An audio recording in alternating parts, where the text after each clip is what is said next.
once again, it is Monday, so you know what that means. It's time. Well, I guess we can call this, I wouldn't really call this a review, it's more of a first impressions. But to be honest, I've played a fair amount of this game since getting it, and you know what it is. Warriors Orochi. Warriors Orochi. Yes, that's the name of the game on this channel. No, it's Warriors Orochi 4. You know, I've been waiting for a while for, you know, something new from Koei Tecmo, you know, something new from Omega Force that isn't just another rehashed Dynasty Warriors 8 or an ultimate version, you know, or, you know, something, you know, like another version of a game that's made into a Warriors game. No, I've been looking forward to I've been looking forward to a nice actual, just built up from the ground, well, I wouldn't say built up from the ground, but a continuation to a story, you know, something, and, you know, something original from, you know, Koei Tecmo. And, you know, as much as I'll sit here and, you know, boost how much I love Koei Tecmo games and Omega Force games and any sort of Warriors game, I definitely think, you know, I had high expectations for this game, but there's some good, there's some bad, there's, you know, overall, I'm quite happy with it, but at the same time, there's some things that need to be discussed. You know, we're not going to really talk about graphics and, you know, sound and anything, because if you played, you know, one Warriors game within the past year or two, so Dynasty Warriors 8, 9, you know, Samurai Warriors Spirit of Tornado or Samurai Warriors 4, you know what you're in for in terms of graphics and stuff like that. They're not terrible, but again, you know, it's nothing super amazing, you know, even if you played it on a 4K TV, they wouldn't look amazing, you know, but you know, it's satisfactory. But then again, when you've got a game where there's hundreds of people on the screen, you know, it's hard to try and keep everything at a nice, good looking level. It's no Red Dead Redemption 2 in terms of graphics and things like that, but nonetheless, so obviously, whether you get the PS4 or Xbox One version, I don't think there's much difference. Same with the sound, it's the same thing. Japanese voice acting, of course. So if you're not a fan of reading subtitles, or you can't speak Japanese, I wouldn't really recommend it if you're not into that sort of thing. You can skip all of the text and things like that, but that's my major complaint.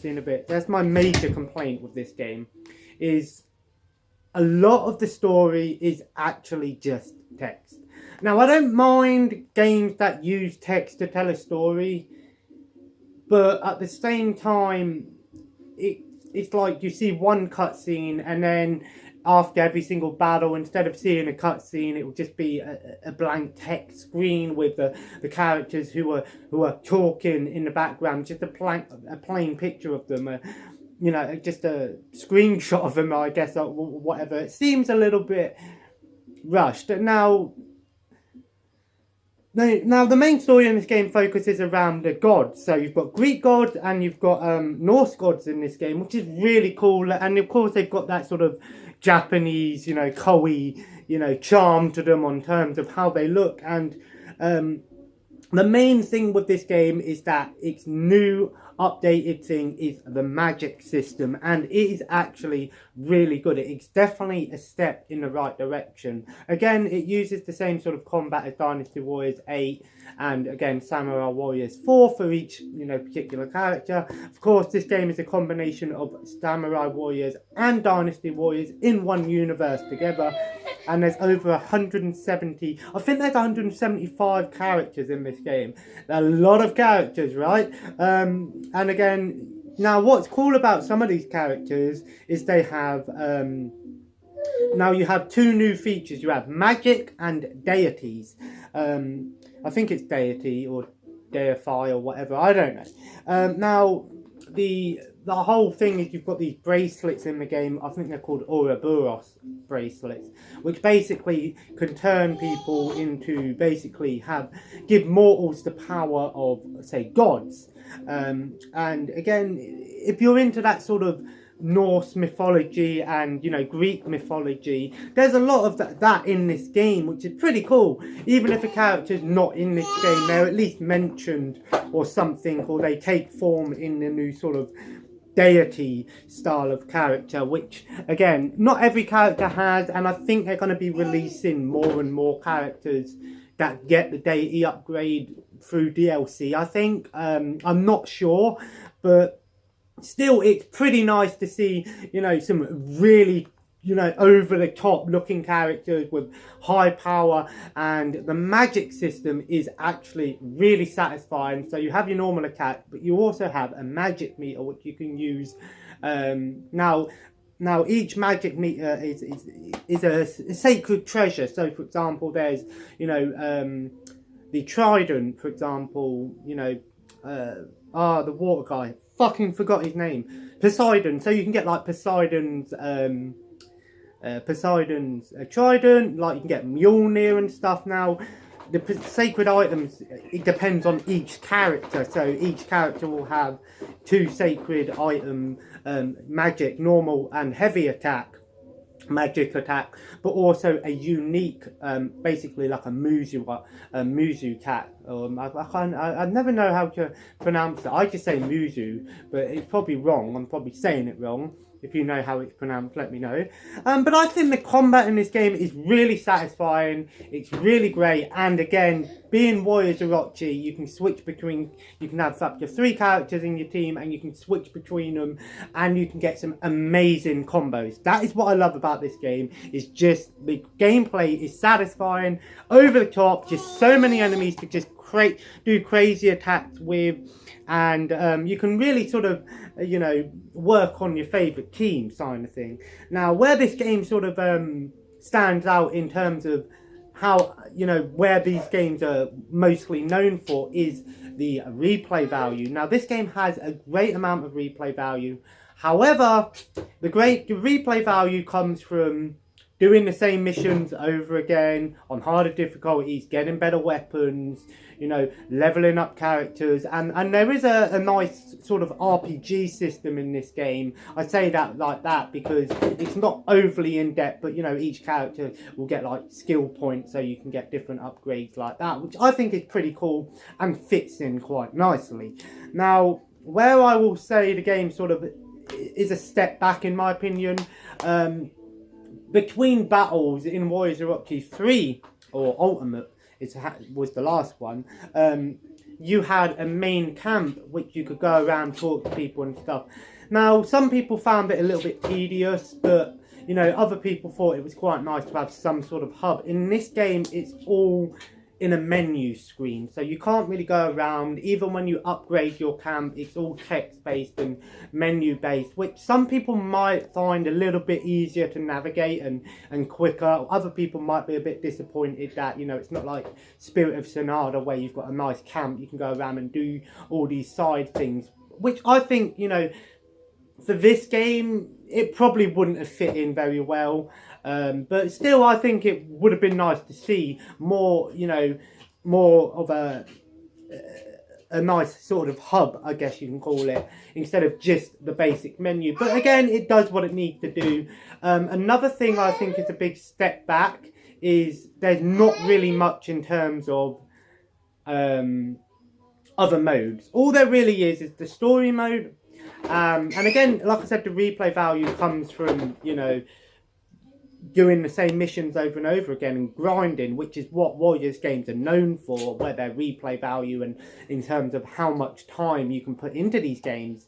But again, it still has that, but it's more contained, whereas Warriors Orochi 3 Ultimate had so many characters, you know, prestige levels, you know, special missions that you could only get by, you know, talking to people. It had the gauntlet mode, it had the 1 versus 1, it had the fighting mode, the duel mode as it was known, free mode, Muzuway battles, you know, where you could create your own battles. It had all of this stuff. Now, that's great when you've got so much stuff in a game, but you have to bear in mind, you have to sit back and think, oh, there's so much hours I can do, and if I want to get everything, it's going to take me a long time. And if you're like me and you've got loads of other games, and you want to try and get as many games played, you sort of want to go, I do want to try and 100% this game, but is it really actually capable? Am I able to do that in a good amount of time without, you know, playing this game for like non-stop for like 3-4 months, you know what I mean?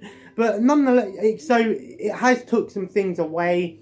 All there is the story mode and a mode called Battle Arena, which from what I know, I haven't played it yet, but from what I know, it's basically like a 4 versus 4 kind of thing online. So it's more of an online mode, a PvP mode, which seems alright, but at the same time, it doesn't interest me because I don't play Warriors games online. I prefer to play them on my own. I might try it out one day just to give it a go, but for the most part, I probably won't be playing it. So I'm a little bit disappointed that there weren't any sort of other modes, like what I loved in some of the Dynasty Warriors games was the mode where the ambition mode, and there was like a board game mode, and there's so many different cool modes in Warriors games. The story mode is its own thing, but then you have all of these cool side modes. Samurai Warriors, I think it was 2, had like a board game mode. You know, there's the ambition mode where you've got like a town and you have to build it up from the ground, you know, and stuff like that. So I think Warriors Orochi 4 has took a lot of things out, but again, it sort of tried to contain it into one thing. There is a cool thing, basically, what will happen every now and then. You have the main quest and then there's a few side missions. Again, it's like Warriors Orochi 3 where you can choose, you know, the recommended team and get more XP for choosing the recommended team.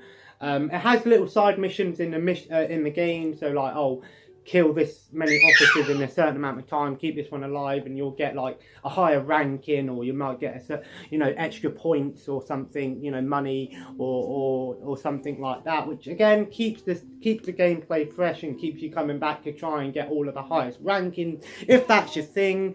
It's quite easy. There's only 44 achievements on this game, or trophies, and for the most part they're not actually that hard to get. So if you're a fan of trophy or achievement hunters, this is a pretty good one to pick up, but some of the achievements will require some grinding, especially if you're playing on the harder difficulties, because if you try to play on the harder difficulties with characters that aren't leveled up properly, you're going to die in like 1 or 2 hits, whereas if you've upgraded your characters enough, you might take more and more damage, but your character will be able to withstand and output the same amount of damage.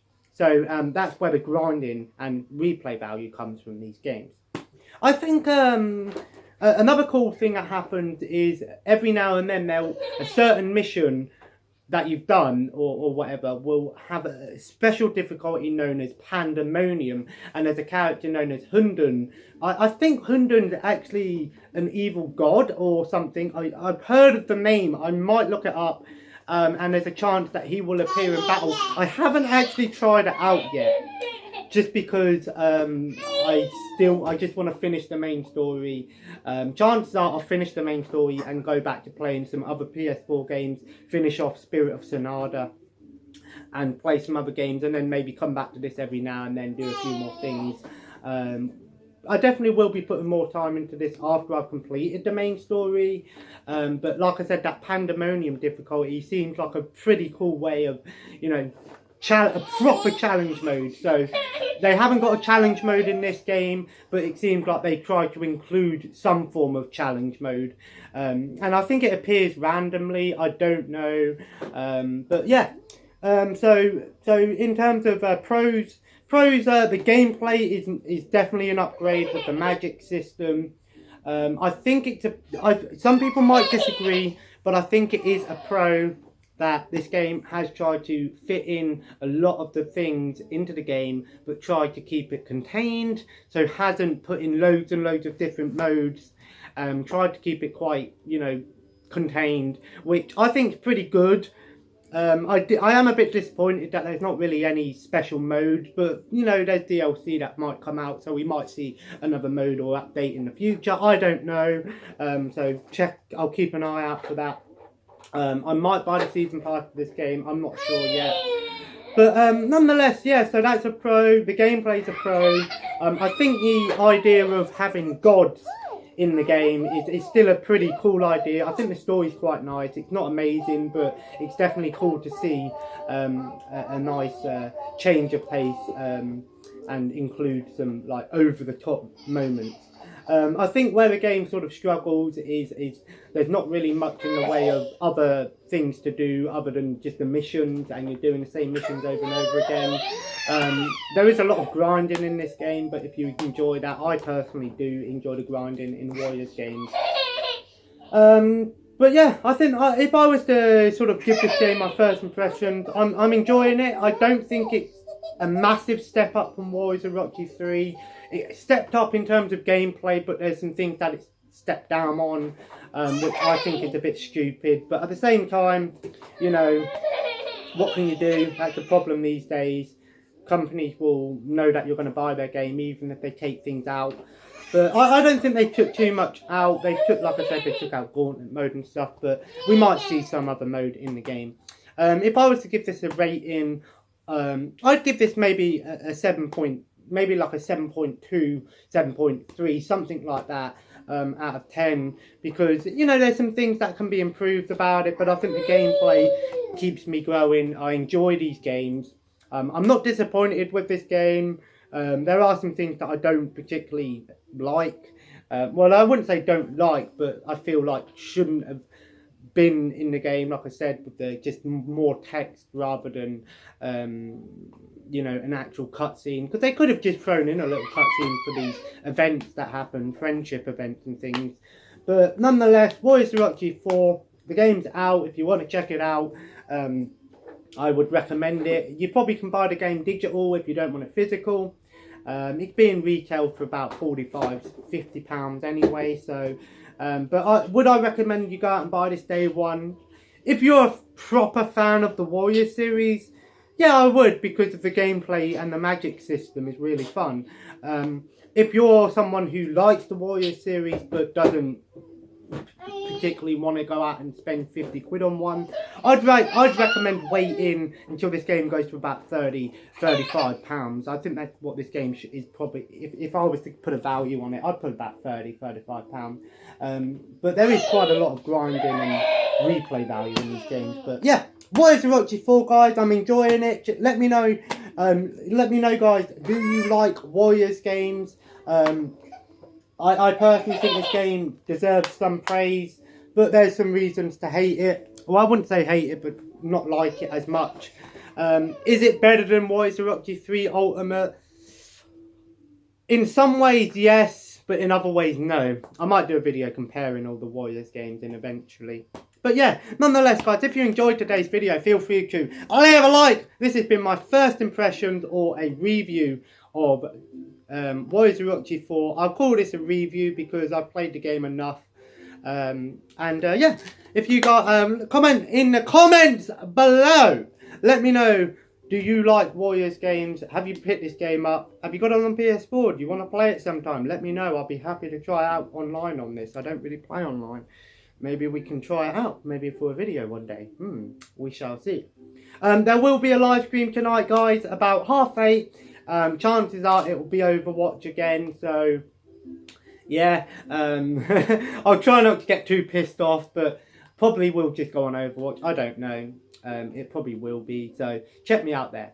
And of course, guys, if you enjoyed the video, feel free to subscribe if you haven't already, and join the family. And of course, guys, check out the Twitter, Instagram, if you want to keep up to date with how things are going. Those are the places to find me at. And if you want to support the channel, Patreon and Streamlabs in the link below. It's good to check me out on Patreon, guys, because even if you don't want to pay, just follow me on Patreon, because I'm posting things on there that you won't see anywhere else. And of course, guys, feel free to check out the Twitch live stream tonight, some Overwatch again. Always have fun with some Overwatch, whether I hate or love the game. And of course, guys, as always, have a nice day. And I'll see you in the next video. Take care and bye-bye. I will get round to doing that Jurassic Park review. Don't worry about it. Maybe tomorrow.